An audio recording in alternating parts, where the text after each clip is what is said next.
1971 Bangladesh liberation war. भारतीय सेना की मदद से पूर्वी पाकिस्तान बांग्लादेश बनने के बेहद करीब था। मद्रास रेजिमेंट के भी जवान इस सेना की मदद कर रहे थे। साथ साथ चल रहे तमाम सैन्य ऑपरेशंस का मकसद एक ही था, ढाका तक पहुंचना। और मद्रास रेजिमेंट की बटालियन जिस इन्फेंट्री डिवीजन के साथ थी, वो रुख कर रहे थे बांग्लादेश के तीसरे बड़े शहर खुलना का। खुलना के उत्तर में था सिरामनी। सिरामनी पर उस वक्त दुश्मन की फौज का कब्जा था और इस पोस्ट को हथियाकर आगे बढ़ने का आदेश मद्रास रेजिमेंट की बटालियन को दिया गया। जब ये हमले की तैयारी कर रहे थे, जब बिल्कुल तैयारी जिसको फॉर्मिंग अप बोलते हैं, उस टाइम पे काफ़ी आर्टिलरी और दुश्मन का इंटरफेरेंस आया। और जब आपको पता है एकदम तैयारी के टाइम पे अगर डिस्टरबेंस आ जाए तो उसको रीऑर्गेनाइज करना बड़ा मुश्किल होता है। और इस हमले ने सेना को काफी नुकसान पहुंचाया। बटालियन के कमांडिंग ऑफिसर इस हमले में घायल हो गए। बावजूद इसके वो डटे रहे और दुश्मन पर जवाबी कार्रवाई की गई। लेकिन कर्नल वीके सिंह साहब ने हौसला नहीं हारा, उसी टाइम पे उनको रिप्लेस किया और खुद लीड किया। फिर सीओ साहब जो थे lieutenant colonel VK Singh, now lieutenant general VK Singh retired, फिर उन्होंने जो रिजर्व कंपनी कमांडर थे और वो थे कैप्टन जोगिंदर सिंह, उनको लीडिंग असॉल्ट कंपनी कमांडर बनाया। इसके बाद हमला स्टार्ट हुआ और 2 असॉल्ट कंपनीज आगे जा रही थी। जब ये दोनों companies about 300 metre short of objective आई, उनके ऊपर फिर से एनिमी का भारी तादाद में फायर आया।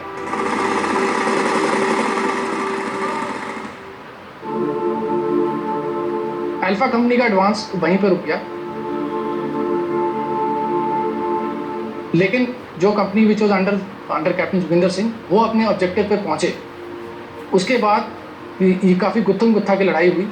9 बंकर हमारी चार्ली कंपनी ने कैप्चर किए, लेकिन इस ऑपरेशन में उनका नुकसान भी काफ़ी हुआ। 1 ऑफिसर, 2 जेसीओ एंड अबाउट 13 जवान शहीद हुए एंड अबाउट 23 जवान भी इंजर्ड।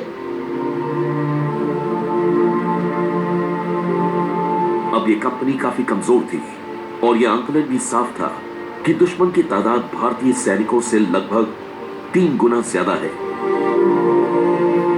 वो तीनों तरफ से अपने से कहीं ज्यादा मजबूत पाकिस्तानी सेना से घिरे थे। बटालियन पलट गई और दुश्मन को लगा कि वो जंग जीत गया है, लेकिन वो वापस लौटी पूरी तैयारी के साथ और इस आखिरी हमले में दुश्मन को जमीन से उखाड़ फेंका।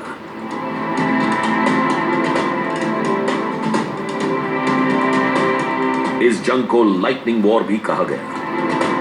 बिजली की तरह तेज और मिनटों में तहस नहस करने वाली सिरामनी की यह जीत मामूली जीत नहीं थी।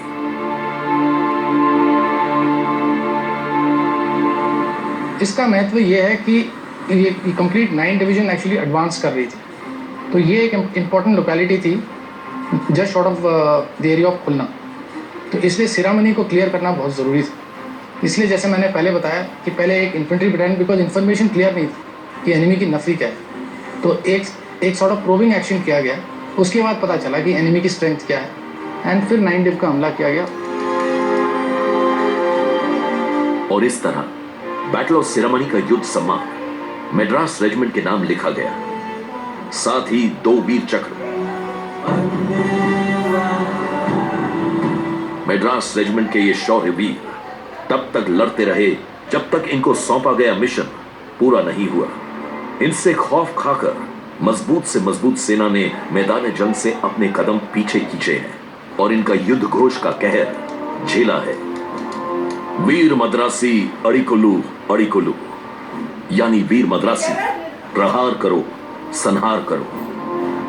वीर मद्रासी अड़ी करो, अड़ी करो, अड़ी करो। वीर मद्रासी अड़ी करो, अड़ी करो, अड़ी करो। वीर मद्रासी अड़ी करो, अड़ी करो, अड़ी करो। और रेजिमेंट के जवानों की ये काबिले तारीफ बात है, दक्षिण भारत के होने के बावजूद ये ऐसी ऐसी जगहों पर पहुंचे हैं जो इनके परिवेश से बिल्कुल अलग रही।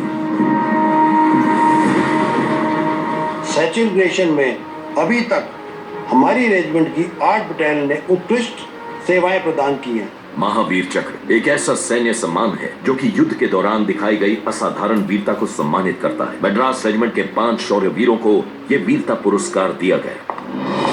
70% घरों में छिपे हैं 2